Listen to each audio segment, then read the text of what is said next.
Hello friends, this is me Priya and welcome to the daily news analysis.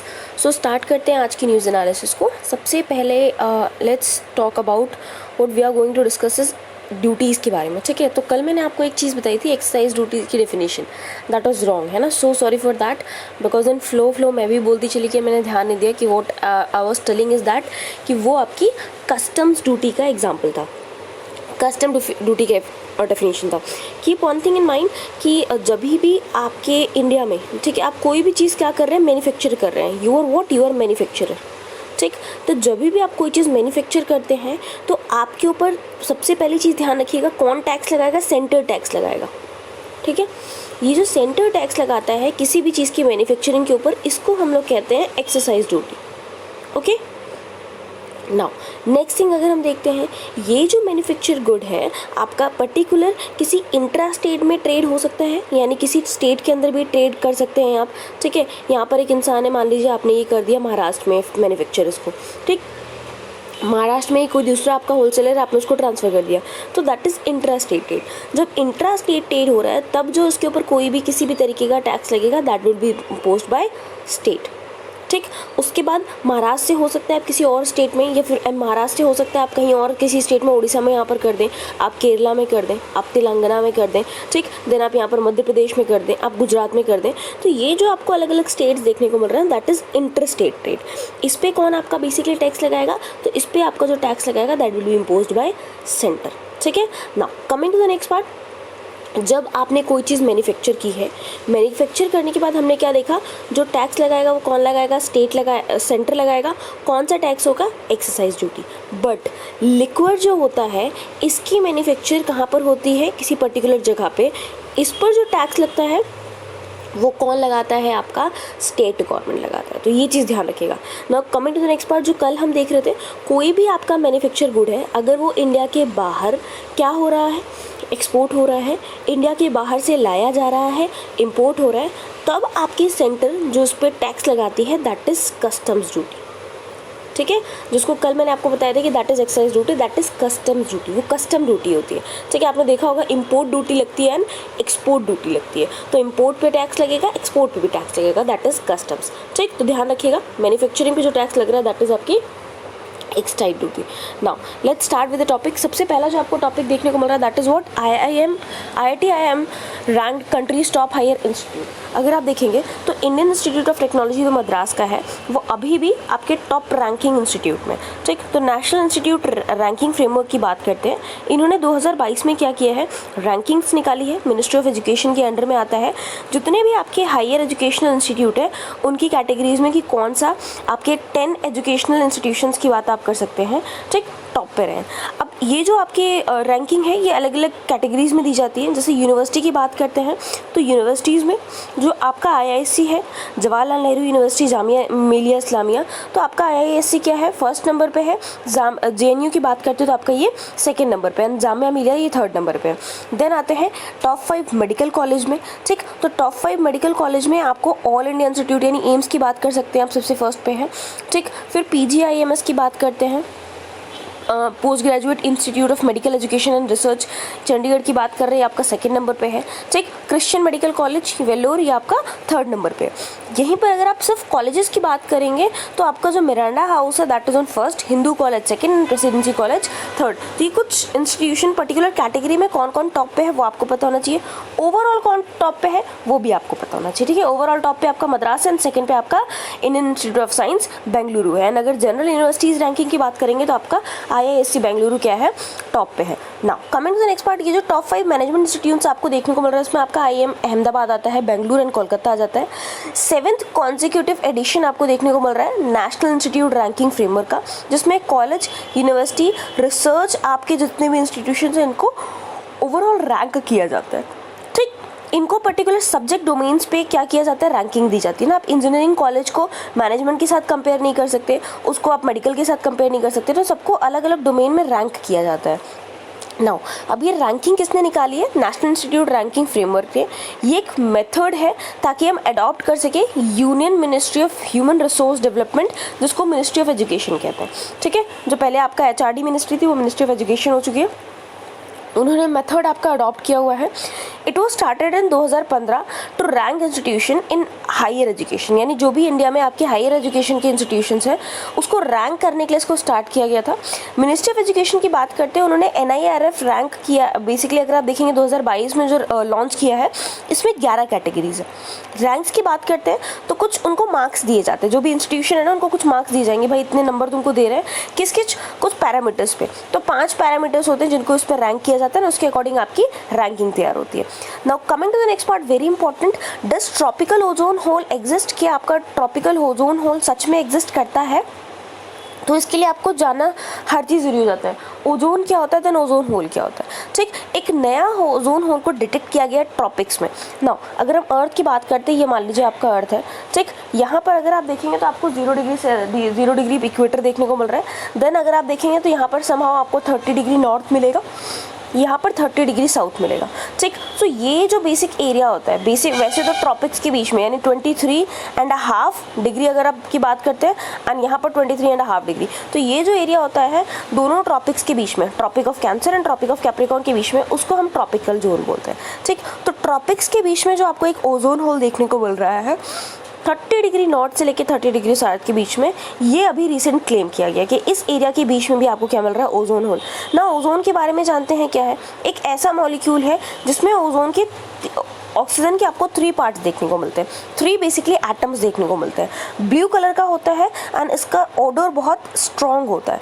Normal oxygen की बात करते हैं, जो हम ब्रीथ करते हैं उसमें जो 2 एटम्स होते हैं, ठीक, ऑक्सीजन के ये जो आपको देखने को मिल रहा है, बट इसमें अगर आप देखेंगे तो 3 होते हैं, ये ब्लू कलर का होता है। ओजोन लेयर की बात करते हैं तो सबसे पहले चार्ल्स फाब्री एंड हेनरी विशन की बात करते हैं। 1930 में इन दोनों ने क्या किया था, उसको डिस्कवर किया था।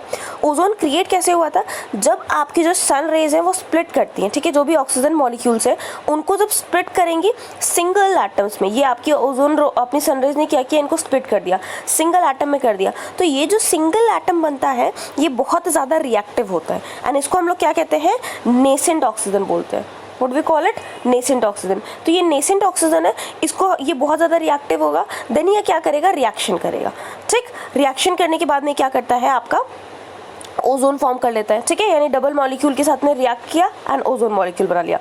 नाउ ओजोन डिप्लेटिंग सब्सटेंसेस की बात करते हैं, आप CFCs देखते हैं, हाइड्रोफ्लोरोकार्बन्स होते हैं, आपके हाइड्रोब्रोमोकार्बन्स होते हैं, देन आपके halons, methyl bromide, carbon tetrachloride, methyl chloroform, freons, ये ऐसे सब्सटेंसेस जो क्या करते हैं, आपके ओजोन होल के डिप्लीशन में हेल्प करते हैं। ठीक है, कैसे करेंगे, जो ओजोन मॉलिक्यूल है उसके साथ में रिएक्ट कर लेंगे, रिएक्ट करके इसको ब्रेक डाउन कर देंगे। ठीक है, मान लीजिए ऑक्सीजन में आपके नेसेंट ऑक्सीजन में ब्रेक डाउन कर दिया तो आपका ओजोन क्या हो जाएगा, डिप्लीट हो जाएगा।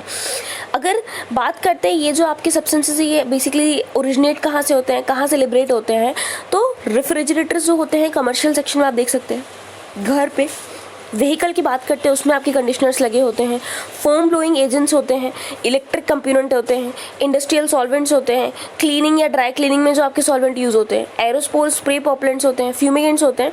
ये पर्टिकुलर वो जगहें हैं जहाँ से आपके ये जो सब्सटेंसेस है वो एमिट होते हैं ना। प्रिंसिपल क्या है आपका, जो भी डिप्लीशन में स्ट्रेटोस्फेरिक ओजोन में, तो आपके एमिशन की बात करते हैं ना, यहाँ स्ट्रेटोस्फेरिक ओजोन की बात करते हैं तो हम क्यों उसको डिस्कस कर रहे हैं, बिकॉज जो आपकी ओजोन है वो ट्रोपोस्फेयर में होती है, सबसे नीचे लेयर में भी होती है, but that is bad ozone, वो हमारे लिए अच्छी नहीं होती है। बट वो ओजोन जो आपकी स्ट्रेटोस्फेयर में मिलेगी वही हमें क्या करेगी, सन रेज से बचाती है, यू नो, यूवी जो आपकी अल्ट्रावायलेट रेज होती है सर से आने वाली, उससे हमको प्रोटेक्ट करेगी एंड इसीलिए वो गुड ओजोन है और उसको स्ट्रेटोस्फेरिक ओजोन बोलते हैं। एमिशंस की बात करते हैं, हैलोजन सोर्स गैसेस जो होते हैं वो अर्थ सरफेस से एमिट होते हैं ह्यूमन एक्टिविटीज़ के द्वारा।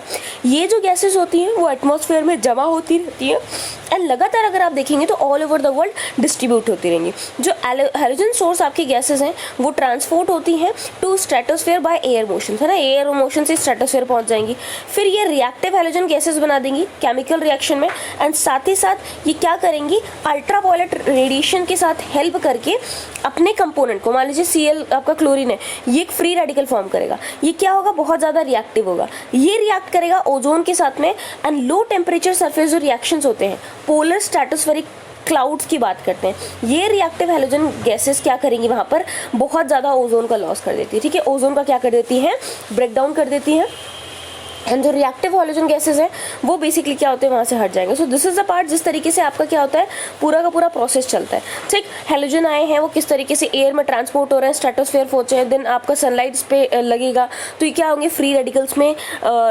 बेसिकली ब्रेक डाउन हो जाएंगे. उसके बाद वो ओजोन के साथ आपका रिएक्ट करके ओजोन डिप्लीट करता है.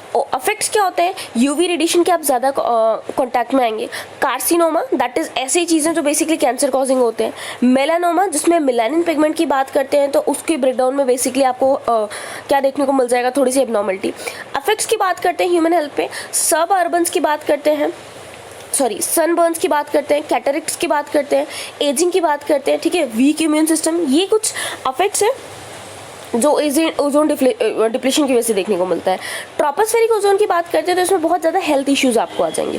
विटामिन डी प्रोडक्शन की बात करते हैं तो इंक्रीज हो जाएगा. बहुत सारी हेल्थ कंडीशंस होती हैं, ठीक, जिसमें मोर्टेलिटी बढ़ने के चांसेस रहते हैं. बायोजियो केमिकल्स हैं, वो जो साइकिल होती है वो चेंज हो जाएगी. बायोजियो केमिकल साइकिल्स आप जानते हैं, नाइट्रोजन साइकिल, कार्बन साइकिल. ठीक, ग्रीन हाउस गैस जो क्या करता है, एक सिंक की तरह काम करता है, उसमें भी आपको डिप्लीशन देखने को मिल जाएगा. मरीन लाइफ बहुत ज़्यादा अफेक्ट हो जाएगी. ठीक है, यूवी रेडिएशन जाके उनकी भी बेसिकली हेल्थ को उनकी फूड चेन को अफेक्ट करेंगी. बाकी जो एनिमल्स होते हैं उनमें भी स्किन कैंसर, एडिशनल डिजीज आपको देखने को मिल जाएगी. प्लांट्स की बात करते हैं तो एडवर्स इफेक्ट आपको देखने को मिलेगा. क्रॉप्स की बात करते हैं तो यहाँ पर प्लांट का डीएनए भी चेंज हो सकता है. ठीक, क्रॉप यील्ड में आपको इससे डिफिकल्टी देखने को मिलेगी, रिडक्शन देखने को मिलेगा. एनवायरमेंटल इम्पैक्ट की बात करते हैं तो फूड चेन भी बहुत ज़्यादा इसमें अफेक्ट होता है. ना इकोनॉमिक इम्पैक्ट की बात करते हैं तो यहाँ पर क्योंकि हर कोई अफेक्ट हो रहा है. ठीक, आप हेल्थ पे बेसिकली ज़्यादा खर्च करेंगे अगर आपको किसी तरीके की प्रॉब्लम हो रही है.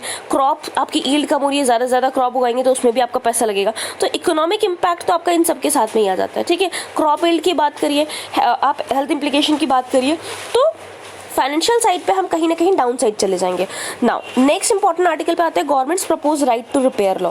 नाउ अब आपको पता है आपने कोई फ़ोन खरीदा, ठीक, तो बेसिक क्या होता है, एक पर्टिकुलर वारंटी के अंदर कंपनी क्या करती है, आपको वारंटी देती है. ये फ़ोन नहीं लग रहा है ना, दिस इज़ फ़ोन. नाउ इस फ़ोन को कंपनी ने क्या किया, किसी पर्टिकुलर वारंटी दी कि भाई 1 साल तक हम इसको रिपेयर करेंगे, उसके बाद नहीं करेंगे. तो उसके बाद इस फ़ोन का होगा क्या, ठीक, आप क्या करेंगे, इसको फेंक देंगे उसके बाद, या फिर मान लीजिए नहीं ठीक हो रहा, आपने इसको कहीं भी सेल कर दिया, अल्टीमेटली एक इलेक्ट्रॉनिक वेस्ट की तरह काम करेगा. ठीक है, तो मिनिस्ट्री ऑफ कंज्यूमर अफेयर्स ने क्या कहा है, फूड एंड पब्लिक डिस्ट्रीब्यूशन ने एक कमेटी सेटअप करी है. ठीक है, ताकि आप एक फ्रेमवर्क तैयार करिए राइट टू रिपेयर के लिए, कि हर किसी के पास राइट टू रिपेयर होना चाहिए. आपने सामान तो अपना बेच दिया, बट अब उसके पता लग रहा है स्पेयर पार्ट्स आना बंद हो जा रहे हैं किसी भी पर्टिकुलर सामान के, तो स्पेयर पार्ट नहीं आएगा तो वो चीज़ ठीक नहीं हो सकती है. तो वी आर फोर्स कि हम नए आइटम्स खरीदें, हम नई चीज़ें खरीदें. ठीक, इसी चीज़ को कहीं ना कहीं रोकने के लिए आपकी एक कमेटी सेटअप की गई है कॉम्प्रिहेंसिव फ्रेमवर्क बनाने के लिए, जिसको राइट टू रिपेयर कमेटी कहा जा रहा है. इसको चेयर कौन कर रहा है, निधि खरे. ब्रेकडाउन की बात करते हैं तो मैन्युफैक्चरर्स क्या है, मेंटेन करते हैं कंट्रोल, यानी जो भी आपका स्पेयर पार्ट होता है, डिज़ाइन की बात करती है, इन सब के सप्लाई पे आपके मैन्युफैक्चरर्स कंट्रोल करते हैं. यूनियन गवर्नमेंट की बात करते हैं, they has raise concern over this. उन्होंने क्या किया, इस पे कंसर्न कहा है कि जो भी मोनोपोली है रिपेयर प्रोसेस पे, वो कस्टमर का राइट टू चूज़ क्या करती है, बेसिकली वायलेट कर देती है. ठीक है, मान लीजिए कस्टमर को वही फ़ोन यूज़ करने का मन है या चूज़ करने का मन है कि उनको क्या करना है, तो क्योंकि कंपनी ने इसके स्पेयर पार्ट भेजना बंद कर दिए हैं तो इसकी रिपेयरिंग बंद हो जाती है ना. आपने बहुत सारा फेस किया होगा, कोई फ़ोन पर्टिकुलर है, आप उसको ठीक कराना चाह रहे बट नहीं हो पा रहा है, क्यों, उसके पार्ट्स आना बंद हो गया. नाउ वारंटी कार्ड्स की बात करते हैं, बहुत सारे प्रोडक्ट उसमें हाईलाइट किया जाता है that products repaired from the outside, यानी अगर उस पर्टिकुलर प्रोडक्ट्स को आपने कहीं से बाहर से बनवा लिया तो उसकी वारंटी खत्म हो जाती है. ठीक, तो इसीलिए मान लीजिए आप कंपनी के पास ही जाएंगे, कंपनी हाई चार्ज करेगी. रिसेंटली जो कमेटी बनी है राइट टू रिपेयर की, उन्होंने पहली मीटिंग की है एसेंशियल सेक्टर्स को लेके, जिसमें राइट टू रिपेयर के अंदर में कुछ ऐसे सेक्टर्स को क्या किया गया, एसेंशियली बेसिकली क्या कर दिया गया, एक तरीके से उनको आइडेंटिफाई कर लिया गया कि ये सेक्टर्स है कि इनमें राइट टू रिपेयर तो होना ही चाहिए. मोबाइल फ्यूल्स की बात करते हैं, फार्मिंग इक्विपमेंट देख लिए, टैबलेट्स, ठीक है, उसके बाद कंज्यूमर ड्यूरेबल्स की बात करिए, ऑटोमोबाइल्स की बात करिए. ऑटोमोबाइल में भी सेम होता है कि अगर अपने ऑटोमोबाइल में कोई कार ली, कुछ और काम अगर बाहर से करा ले तो उसकी वारंटी वाइड हो जाती है. ठीक, so these are the thing जिसके लिए राइट टू रिपेयर जरूरी है. नाउ बहुत सारी और कंसर्न्स की बात करते हैं, बहुत सारी कंपनीज ऐसी हैं जो मैनुअल पब्लिश करती है. ठीक है, कि किस तरीके से आप पर्टिकुलर आइटम को रिपेयर कर सकते हैं, बट बहुत सारी कंपनीज मैनुअल भी रिलीज नहीं करती है. मैन्युफैक्चरर्स कंट्रोल करते हैं स्पेयर पार्ट्स के ऊपर. मोनोपोली बात करते हैं तो on repair parts and process violates the customer right to choose. जो आप मोनोपोली करके रखी हुई कि भाई इसका जो रिपेयर पार्ट है, जो भी इसका पार्ट है वो हम ही प्रोड्यूस करेंगे, कोई और प्रोड्यूस नहीं करेगा तो इससे क्या होता है, मार्केट में वो चीज़ नहीं आ पाती है, तो इससे राइट टू चूज भी क्या होता है, बेसिकली वायलेट होता है। The discussed various international practices and steps that have been taken by other countries. अब कमिटी ने बहुत सारे सजेशंस दिए, ठीक। कंप्लीट नॉलेज होनी चाहिए मैनुअल्स के अंदर, सॉफ्टवेयर अपडेट्स के अंदर, कि किस तरीके से आपको क्या करना है, अपने कोई पर्टिकुलर लैपटॉप या कोई भी सिस्टम आप यूज़ कर रहे हैं, किस फ़ोन यूज़ कर रहे हैं, उसमें अपडेशन किस तरीके से होना चाहिए। मैनुअल्स की बात करते हैं, पार्ट्स, टूल्स एंड डिवाइसेस की बात करते हैं, तो उनको अवेलेबल करा देना चाहिए थर्ड पार्टीज़ को, इंडिविजुअल्स को मिला के, ताकि रिपेयर जो है पर्टिकुलर वो किया जा सके किसी भी पर्टिकुलर डिवाइस को।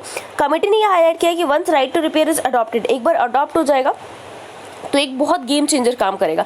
खुद सोचिए, एक फ़ोन को आप फेंक दे रहे थे, वो फ़ोन रिपेयर होकर क्या हो जाएगा, इन सर्कुलेशन आ जाएगा, ठीक। सो ये सस्टेनेबिलिटी प्रोडक्ट्स के लिए एंड एम्प्लॉयमेंट जनरेशन के लिए बहुत ज़्यादा इंपॉर्टेंट पार्ट है। राइट टू रिपेयर की बात करते हैं, ये क्या होता है, when customers buy a product they own it completely, ठीक है। आपने कोई सामान खरीदा तो पूरी तरीके से वो आपका हो गया ना, उनके पास ये राइट होना चाहिए कि उसको ठीक करा सकते हैं, मॉडिफाई करा सकते हैं एट अ रीजनेबल कॉस्ट, है ना। ज़रूरी नहीं है कि हम आप ही के पास आके कराए, जिसने हमको बेचा है, हम कहीं पर भी जाके किसी भी रीजनेबल कॉस्ट पे इसको करा सकते हैं।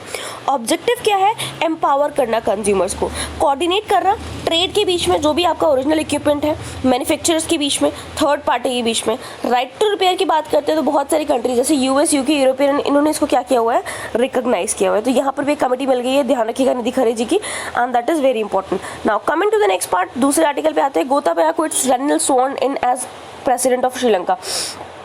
अब आपके गोताबाया जी की बात करते हैं तो उन्हें ऑफिशियल रिज़ाइन कर दिया श्रीलंका के प्रेसिडेंट के रूप में। एंड जो पार्लियामेंट्री स्पीकर उन्होंने अनाउंस किया है कि जो भी अभी तक है ना, लोगों के बीच में कहीं ना कहीं डर था कि नहीं, पता नहीं क्या ये, अगर हम जो भी प्रोटेस्ट हो रहे थे वो मेन किस लिए थे कि आप रिज़ाइन कर दीजिए, ठीक है। इन्होंने रेजिग्नेशन बेसिकली क्या कर लिया है, एक्सेप्ट कर दिया है। प्राइम मिनिस्टर रणिल विक्रमसिंघे जी की बात करती है तो उनको एक्टिंग प्रेसिडेंट बना दिया, क्योंकि अगर आप श्रीलंका का कॉन्स्टिट्यूशन देखेंगे तो वहाँ पर एक पार्ट दिया हुआ है, ठीक है। उसमें क्या कहा गया है कि अगर किसी कारणों से जो भी आपके प्रेसिडेंट है वो रिजाइन कर देते हैं या बेसिक अपने ऑफिस को होल्ड नहीं कर पाते, देन उस केस पे जो भी आपके प्राइम मिनिस्टर होंगे वो एक्टिंग प्रेसिडेंट की तरह काम करेंगे, ठीक है।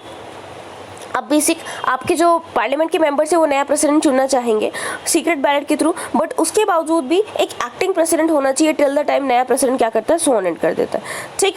आई hope to complete the process of electing a new president within 7 days, ठीक है। क्या कहा गया, इन्होंने क्या कहा है कि हालांकि जो भी आपके पार्लियामेंट मेंबर्स है वो नया प्रेसिडेंट छोड़ देंगे, सिर्फ तब तक मैं आपका एक्टिंग प्रेसिडेंट हूँ, एंड उसके बाद तब तक हम लोग कोशिश कर रहे हैं कि 7 दिनों के अंदर क्या कर दें, आपके लिए नया प्रेसिडेंट इलेक्ट कर दिया जाए, ठीक। श्रीलंका को बेसिकली एक अर्जेंट वी ऑल नो किस तरीके की क्राइसिस, आपको इकोनॉमिक क्राइसिस देखने की जरूरत पड़ रही है। तो जब तक एक प्रेसिडेंट नहीं आ पा रहा है तो पूरी की पूरी जो आपको एक डिप्लोमेटिक, एक डेमोक्रेटिक जो आपको गवर्नमेंट देखने को पड़ रही है उसकी फंक्शनिंग नहीं हो पा रही है, ठीक है। इसीलिए पिछले काफ़ी टाइम से प्रोटेस्ट आपको देखने को मिल रहा है। अब प्रोटेस्ट थोड़ा सा शांत हो गया क्योंकि गोताबाया जी ने क्या कर दिया है, पूरी तरीके से रिजाइन कर दिया है, एंड येस अब पाथ क्लियर हो गया कि हाँ आप नया प्रेसिडेंट क्या कर सकते हैं, इलेक्ट कर सकते हैं।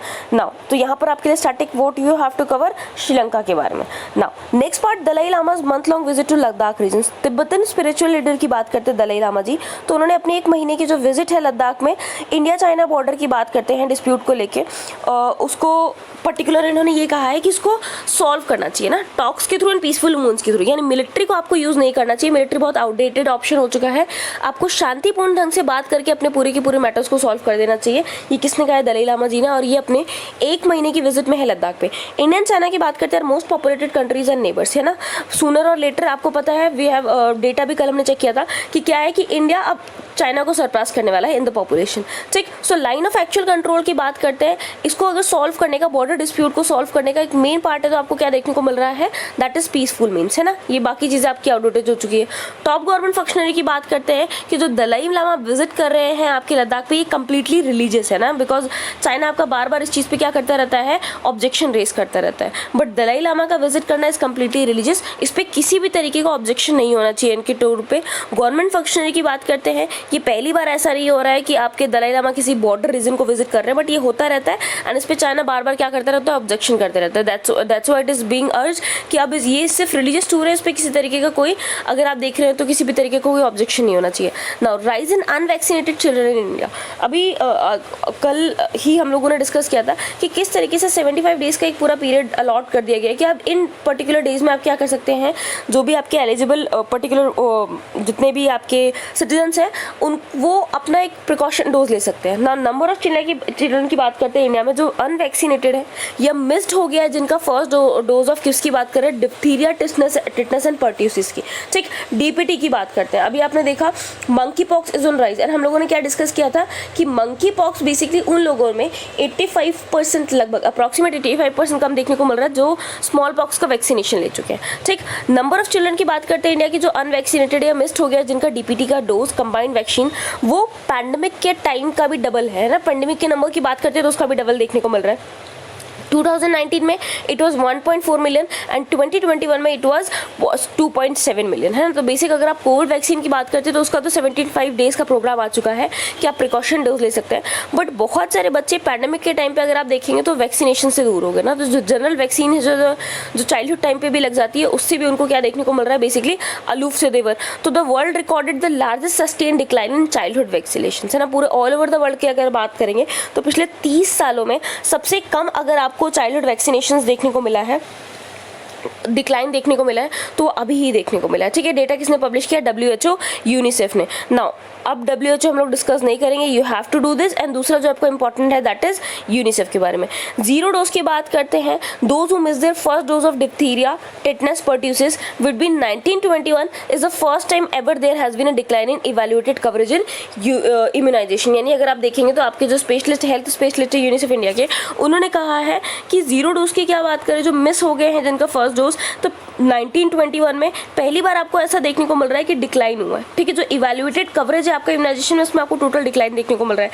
इम्यूनाइजेशन कवरेज की बात करते हैं तो वर्ल्ड ओवर डिक्लाइन हो चुका है, बट इंडिया की अगर बात कर रहे हैं तो 2021 में ऐसा नहीं हुआ कि बीच में जब लॉकडाउन ड्रॉप भी हुआ था तो उस टाइम पे ये पूरी कमी को पूरा किया जा सके, ठीक है। इंडिया चाहता या कोई भी कंट्री चाहता तो बेसिकली उस टाइम पे जो भी आपका डिक्लाइन देखने को मिल रहा था, जो वैक्सीनेशन नहीं हुए थे, आप उसको कवर अप कर सकते थे। बट उसके बाद आप अगर देखेंगे तो फर्दर जो प्रिवेंशन हुआ है, फर्दर जो आपको ड्रॉप देखने को मिला है 2.7 मिलियन का, वो प्रोग्राम्स की कुछ कैचअप प्रोग्राम्स की वजह से हुआ है, ठीक है। जैसे थर्ड इंटेंसिफाइड मिशन आपका इंद्रधनुष आया था, ठीक। इन सबको भी अगर आप लाके करेंगे, बेसिकली अगर प्रॉपर इंप्लीमेंट कर देंगे तो कहीं ना कहीं जो आपको ये गैप देखने को मिल रहा है वो गैप क्या हो जाएगा, फुलफिल हो जाएगा आपकी इम्यूनाइजेशन में। Now coming to the next part, pandemic की बात करते हैं। इंडिया स्टडीली इंप्रूव किया है उन्होंने अपना इम्यूनाइजेशन कवरेज, 43% आपके नेशनल फैमिली हेल्थ सर्वे की बात करते हैं। 3 जो हुआ था उससे नेशनल फैमिली हेल्थ सर्वे जो आपका 4 आया था उसमें 62% कवरेज हो गया 2015-16 के बीच में। एंड NFHS 5 की बात करते हैं 2019-21 में भी, तो उसमें भी अगर आप कवरेज देखेंगे तो बढ़ा हुआ देखने को मिल रहा है। इंडिया ने 4th जो राउंड है आपका मिशन इंद्रधनुष का वो फरवरी में स्टार्ट किया है। एंड ऐसा माना जा रहा है कि जो भी आपका नंबर है अनवैक्सीनेटेड चिल्ड्रन का वो लगातार क्या करेगा, डिक्रीज करता जाएगा 2023 तक, ठीक है। जैसे जैसे वैक्सीनेशन होते चले जाएंगे वैसे ही आपका क्या होता जाएगा, जो परसेंटेज है वो कम होता जाएगा। नाउ 25 मिलियन चिल्ड्रन की बात करते तो मिस आउट हो गए थे पहले जो डोजेस थे डीटीपी के, क्यों, रूटीन इम्यूनाइजेशन सर्विसेज की वजह से 2021 में, यानी आपको बहुत ही ह्यूज नंबर देखने को मिला था सिर्फ 2021 में।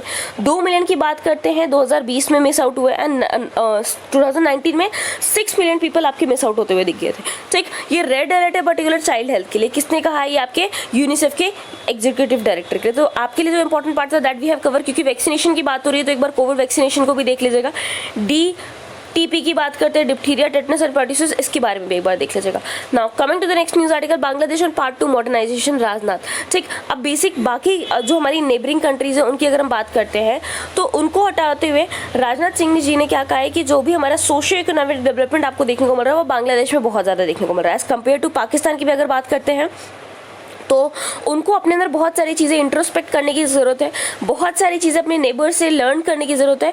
क्यों? क्योंकि बाकी जो कंट्रीज़ है इतनी ज़्यादा बेसिकली रिलीजियस फैनेटिज्म आपको देखने को मिल रही है, बाइगॉटिज्म आपको देखने को मिल रहा है, नैरो माइंडेडनेस देखने को मिल रही है, पॉवर्टी की अगर आप बात करेंगे, अनएम्प्लॉयमेंट की बात करेंगे, टेररिज्म की बात देखने को मिल रहा है। उसके बावजूद भी अगर आप देखेंगे तो बांग्लादेश क्या कर रहा है, आपका फ्लरिश कर रहा है। बांग्लादेश में आपको सोशियो इकोनॉमिक डेवलपमेंट देखने को मिल रहा है। तो क्यों आपके यहाँ भी अगर ऐसी चीज़ें हो रही हैं, ठीक, तो आप भी क्या कर सकते हैं, खुद को इंट्रोस्पेक्ट कर सकते हैं, खुद को भी सोशियो इकोनॉमिक डेवलपमेंट के पाथ में लेके आ सकते हैं। डिफेंस मिनिस्टर ने क्या कहा है that Bangladesh was moving fast on the path of development, है ना। मॉडर्नाइजेशन की बात करते हैं, मॉडरेशन की बात करते हैं, सेकुलरिज्म की बात करते हैं, तो एक तरीके का सोशियो इकोनॉमिक डेवलपमेंट आपको देखने को मिल रहा है।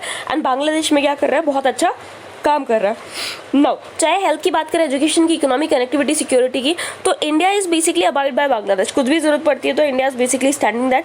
अब ये हो कहाँ रहा है, बेसिकली किस बात पे कहा गया है, तो कोलकाता में एक लॉन्च हुआ था डूनागिरी का प्रोजेक्ट 70A फ्रिगेट की बात करते हैं, garden reach shippers and engineer limited ने डूनागिरी को बेसिकली लॉन्च किया है। एंड इसी पर्टिकुलर टाइम पे ये सारी बातें कही गई है। We are aware of the difficult times through with Sri Lanka is passing through, कोविड-19 हैज अफेक्टेड अस ऑल्सो। ठीक है, सारी बेसिकली सिर्फ बात बता दी गई कि ठीक है श्रीलंका भी क्राइसिस से गुजर रहा है, बट ऐसा नहीं कि इंडिया अफेक्ट नहीं हुआ, हर एक कंट्री अफेक्ट हुआ and we are affected to.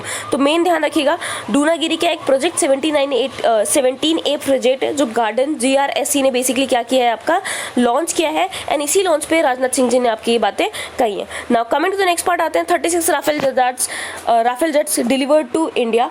French की बात करते हैं, होल्ड ऑन। फ्रांस ने क्या किया है, 36 राफेल फाइटर जेट्स की बात करते हैं तो इंडिया को क्या कर दिया, डिलीवर कर दिया है।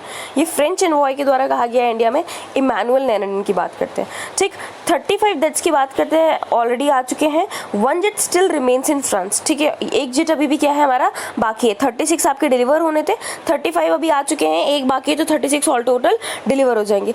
1 राफेल जेट की बात करते हैं तो इंस्ट्रूमेंटेड एयरक्राफ्ट है। 13 इंडिया स्पेसिफिक एनहांसमेंट आपको देखने को मिल जाएंगे। ठीक है, इसमें 13 एनहांसमेंट किए गए हैं इंडिया के द्वारा, उनको टेस्ट भी किया गया है, वो स्टिल इन फ्रांस में है। लास्ट बैच की बात करते हैं, जो 3 राफेल जेट्स आपके आए थे इंडिया में फरवरी में, वो टोटल रफाल जेट की अगर आप इन्वेंट्री की बात करते हैं इंडियन एयरफोर्स की, तो 35 हो चुकी है। As reported by the Hindu earlier, work on upgrading all Rafale jets in service to the Indian standard configuration with 13 ISEs currently underway in India, है ना। यानी 13 हमने क्या किया, इसमें इंडिया स्पेसिफिक आपके एनहांसमेंट किए हैं। जो भी एनहांसमेंट किए हैं उसको लेके जो कॉन्फ़िगरेशन चेंज हुआ है वो लगातार इसमें अंडरवे कर रहा है। ठीक है, चलता चला जा रहा है। नेवल वेरिएंट की बात करते हैं फ्रांस जेट की, जो आपका रफाल M है। ये अगर आप देखेंगे पर्टिकुलर तो क्या है, यहाँ पर आपको देखने को मिल रहा है बोइंग F-15 जो आपका सुपर हॉर्नेट है इंडिया नेवी का, उसका ही पर्टिकुलर काफ़ी कंपटीटर है ना। जितनी फीचर्स आपको इसमें देखने को मिल जाएंगे उसके कंपटीटर के रूप में आप राफेल M को देख सकते हैं। जनवरी की बात करते हैं, राफेल M ने पूरी तरीके से अपनी कंपैटिबिलिटी को डेमोन्स्ट्रेट किया था। नेवी शोर बेस्ड एक टेस्ट फैसिलिटी थी गोवा में, वहाँ पर, ठीक, जहाँ पर ये डेमोन्स्ट्रेशन कैरी आउट किया गया था। इंडियन फ्रांस की बात करते हैं, 7.87 बिलियन की अगर आप देखेंगे इंटर गवर्नमेंटल आपकी एग्रीमेंट जो है साइन हुई थी 2016 में 36 Rafale multi role fighter jets के लिए। एंड उसके बाद अभी अगर आप देखेंगे तो एक तरीके से पूरे 36 के 36 आपकी क्या हो चुके हैं, इंडिया में डिलीवर हो चुके हैं। So this is regarding India and French के रिलेशन के बारे में, डिफेंस कोऑपरेशन के बारे में, डिफेंस डील के बारे में। ठीक, फ्रेंच आपके लिए इंपॉर्टेंट हो जाता है, दूसरा पार्ट आपके लिए राफेल्स इंपॉर्टेंट हो जाते हैं। Now stamp out this hate speech manufacturing network, बहुत ही इंपॉर्टेंट चीज़ है। रिसेंट आपको पता है एक फेरोशियस अटैक देखने को मिला है जज पे, सुप्रीम कोर्ट ऑफ इंडिया में, किसके द्वारा, IT सेल के द्वारा, एक प्रोमिनेंट नेशनल पॉलिटिकल पार्टी के द्वारा। ठीक, क्या इंप्रेशन उन्होंने दिया, that there are significant number of people oppose to scathing judicial criticisms of the former national spokesperson of Bharatiya Janata party Nupur Sharma. अब बेसिक इन्होंने जो भी रिमार्क किया था, ठीक, उस रिमार्क को लेके अगर आप देखेंगे तो बहुत ज़्यादा कंट्रोवर्सी हो चुकी है। ठीक, ये बेसिकली वेल्म था। ठीक है, एक तो किसी पर्सन का राइट टू स्पीच होता है, बट अगर आप राइट टू स्पीच की भी बात करते हो तो ये नहीं होता कि आपके राइट टू स्पीच में ऐसी चीज़ें आ जाए जो किसी के सेंटिमेंट्स को क्या कर रहे हैं, हार्म कर रहे हैं। ठीक है, किसी के इंडिक्टमेंट्स लेके आ रहे हैं, तो ये सारी चीज़ें होती हैं, इसीलिए इनका मैटर बहुत ज़्यादा हाइप हो गया था। ठीक, बहुत सारे क्वेश्चन इसमें आपको देखने को मिल रहा है कि जो भी आपका क्रिटिसिज्म डिलीवर किया गया है बेंच के द्वारा, फर्स्ट टाइम ये शो कर रहा है कि सम जजेस indeed have a spine and are capable of speaking the truth to power. ठीक, अगर आप देखेंगे तो बहुत सारे जजेस ऐसे भी हैं अभी जो क्या कर रहे हैं, हालांकि जुडिशरी भी कहीं ना कहीं इम्पैक्ट होती है। ठीक है, जुडिशरी पे भी कहीं कहीं आपको लेजिस्लेटिव का इम्पैक्ट देखने को मिलता है, बट ये सम जजेस आर देयर जिनके पास अभी भी क्या है, ट्रुथ स्पीक करने का पावर आपको देखने को मिल रहा है। ठीक, गवर्नमेंट इंटरफेस आपको देखने को मिल रहा है। समहाउ अगर इस आर्टिकल की बात करें तो पूरा का पूरा पॉलिटिकल एक पार्ट आपको लेके चल रहा है। ठीक है, एज सच अभी हम इस आर्टिकल को डिस्कस नहीं कर रहे हैं। ठीक, ग्रोथ, पॉलिटिकल सपोर्ट, किस तरीके से पूरा का पूरा डेवलपमेंट आपको देखने को मिल रहा है, कौन कौन से अलग अलग केसेस की अगर आप बात करते हैं, जर्नलिज्म की बात करते हैं, किस तरीके से बेंगलुरु में एक जर्नलिस्ट को मार दिया गया था, गौरी लंकेश जी की बात करते हैं। ठीक, तो ये सारी चीज़ें हैं जो कहीं ना कहीं आपका राइट विंग प्रोपेगेंडा की बात करते हैं, वेबसाइट जो आपकी कॉन्स्टेंटली आपकी ट्विटर की बात करिए, जर्नलिस्ट की बात करिए, वो सारी चीज़ें आपको उसमें देखने को मिलती है। ठीक, सो ये आपका पूरा का पूरा एक पॉलिटिकल एरिना में जा रहा है, दैट्स वाई इस आर्टिकल को अभी हम क्या कर देंगे, लीव कर देंगे। ठीक है, टिल द टाइम जब आपके मेंस अगर किसी को देना होगा उस टाइम पे तो हम इस आर्टिकल को थोड़ा सा डिस्कस करेंगे, बट अपने किस पार्ट से, पॉलिटिकल पार्ट के एस्पेक्ट को हटाते हुए सोशियो इम्पैक्ट को देखते हुए। ठीक है, इसका सोशियो इकोनॉमिक इम्पैक्ट क्या होने वाला है, एक डिप्लोमेटिकल पॉइंट पे देखेंगे कि इंडिया की बात करते हैं तो इंडिया को किस तरीके से अगर देख सकते हैं इंस्टीट्यूशंस, अगर आप इंटरनेशनल इंस्टीट्यूशंस की बात करते हैं तो क्या वहाँ पर इंडिया को कहीं पर डिग्रेड किया जा रहा है, इंडिया की पोजीशन को कहीं हटाया जा रहा है। ठीक, पॉलिटी अगर हम देखेंगे तो आपका पॉलिटिकल पार्ट पे किस तरीके से देखने को मिल रहा है उसको हम डिस्कस करेंगे। Now coming to the next part, time for vigilance. India ने क्या किया है, पहला अपना लेबोरेटरी केस आपका रिपोर्ट किया। ठीक, कल हमने देखा किस तरीके से 35 ईयर एक ओल्ड मैन है, वो आपके कहाँ से आए हैं, यूएई से केरला है, उनको सिम्टम्स लेके वो गए हैं डॉक्टर के पास, उन्होंने पूरी चीज़ें बता दी कि I was in contact with a person and that's why इनका जो अगर आप देखेंगे तो जो भी आपका डायग्नोसिस है, ठीक, जो इनकी टेस्टिंग थी मंकी पॉक्स को लेके वो पूरी तरीके से क्या हो चुकी है, फाइंड आउट हो चुकी है। तो अभी हमें थोड़ा सा ज़्यादा विजिलेंस होने की ज़रूरत है। हालांकि ट्रांसमिशन रेट उतना नहीं देखने को मिल रहा है ना, कोविड का भी इतना नहीं मिला था, तो अभी हमें थोड़ा सा बेसिक अलर्ट हो जाना चाहिए, क्योंकि मंकी पॉक्स की कल ही हम लोगों ने डिस्कस किया है कि किस तरीके से इसकी कोई दवा भी नहीं है अभी ना, कोई मेडिकेशन इसका भी पर्टिकुलर कोई वैक्सीनेशन कुछ भी अभी इवॉल्व नहीं हुआ है, इसीलिए थोड़ा सा विजिलेंट लेने की कोशिश है। If you are basically facing symptoms या आप किसी के कॉन्टैक्ट में आ रहे हैं तो आपको तुरंत अपनी टेस्टिंग करानी चाहिए, ये सारी चीज़ें रिपोर्ट कर देनी चाहिए। ठीक, सो इसी के बारे में पर्टिकुलरली आर्टिकल्स है हमारे लिए जो इंपॉर्टेंट था मंकी पॉक्स के बारे में, क्या उसकी हिस्ट्री है, वो सारी चीज़ें हम लोग डिस्कस कर चुके हैं। ठीक, किस तरीके के केसेस आपके बढ़ते चले जा रहे हैं, these all have been discussed in this article. Now deficit doubts की बात करते हैं, लेटेस्ट रिव्यू की बात करते हैं। इकोनॉमी क्या कर रहा है, एनकम्पास कर रहा था period from June till July 10। The finance minister sanguine about India's economic recovery and asserted that major macroeconomic risks have subsided over the past week। ठीक, डेफिसिट डाउट की सिंपल बात कर लेते हैं तो आपका डेफिसिट आउट कल ही हमने देखा था करंट अकाउंट डेफिसिट के बारे में। ठीक है, कि किस तरीके से इंडिया अपने करंट अकाउंट में डेफिसिट चल रहा है। ठीक, करंट अकाउंट मेजरली जो पार्ट आपका कवर करेगा किस चीज़ का करेगा, इंपोर्ट का करेगा एंड एक्सपोर्ट का करेगा। ठीक, इंपोर्ट एंड एक्सपोर्ट की बात करते हैं तो यहाँ पर इंपोर्ट करने में क्या होता है, इंडिया को अपना पैसा देना पड़ता है, एक्सपोर्ट करने पे इंडिया को पैसा मिलता है। क्योंकि अगर आप देखेंगे तो इंडिया का एक्सपोर्ट क्या होता चला जा रहा है, बढ़ता चला जा रहा है, इंडिया का एक्सपोर्ट कम होता चला जा रहा है एंड इंडिया का इंपोर्ट बढ़ रहा है। हालांकि इंपोर्ट एक्सपोर्ट में आपको बहुत ज़्यादा बेसिकली हाइप देखने को मिलेगा, बहुत सारी चीज़ों के जो एक्सपोर्ट है उस पर हमने जो है अपना जो मार्केट है उसको बढ़ा रखा है, बट स्टिल इंडिया के जो इंपोर्ट्स है इंडिया के एक्सपोर्ट से बहुत ज़्यादा है। ठीक है, इंडिया इंपोर्ट कर रहा है, मान लीजिए क्रूड ऑयल का आपका इंपोर्ट कर रहा है, ठीक, गोल्ड का इंपोर्ट कर रहा है, तो ये सारी चीज़ें जो आपके एक्सपोर्ट्स होते हैं, लेदर गुड्स की बात करिए, पेट्रोलियम प्रोडक्ट्स की बात करिए, उसकी कंपैरिजन में काफ़ी ज़्यादा होते हैं, इसीलिए इंडिया की इकोनॉमी से पैसा बाहर जाता है। इंडिया की इकोनॉमी से अगर पैसा बाहर जा रहा है दैट इज़ आपका डेफिसिट कॉज कर रहा है। ठीक है, तो ये इंडिया के लिए अच्छा नहीं है ना। इंडिया की बेसिकली अगर आप देख रहे हैं जो भी आपका करंट अकाउंट डेफिसिट आपको देखने को मिल रहा है 2.7% जीडीपी आपको देखने को जीडीपी का हिट करता है, यानी जीडीपी अगर टोटल जीडीपी की बात करते हैं इंडिया की तो वह उसका 2.7% आपको आपका सीएडी ही देखने को मिल रहा है फर्स्ट क्वार्टर में।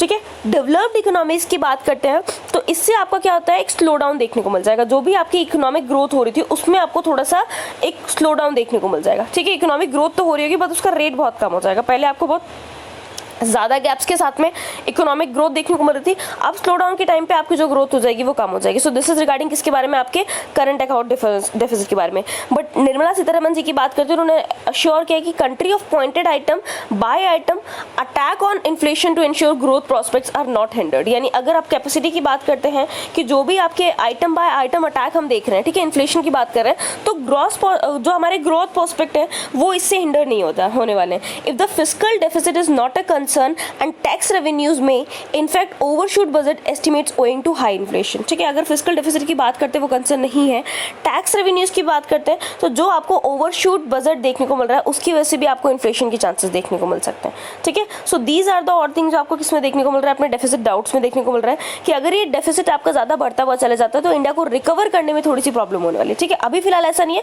बट हाँ एस्टिमेट जब हम लगाते हैं, बजट में भी एस्टिमेट लगाते हैं तो ये सारी चीज़ें आपको देखने को मिलती है। ठीक, so these were the regarding all articles. मिलते हैं कल के लेक्चर में। Thank you everyone.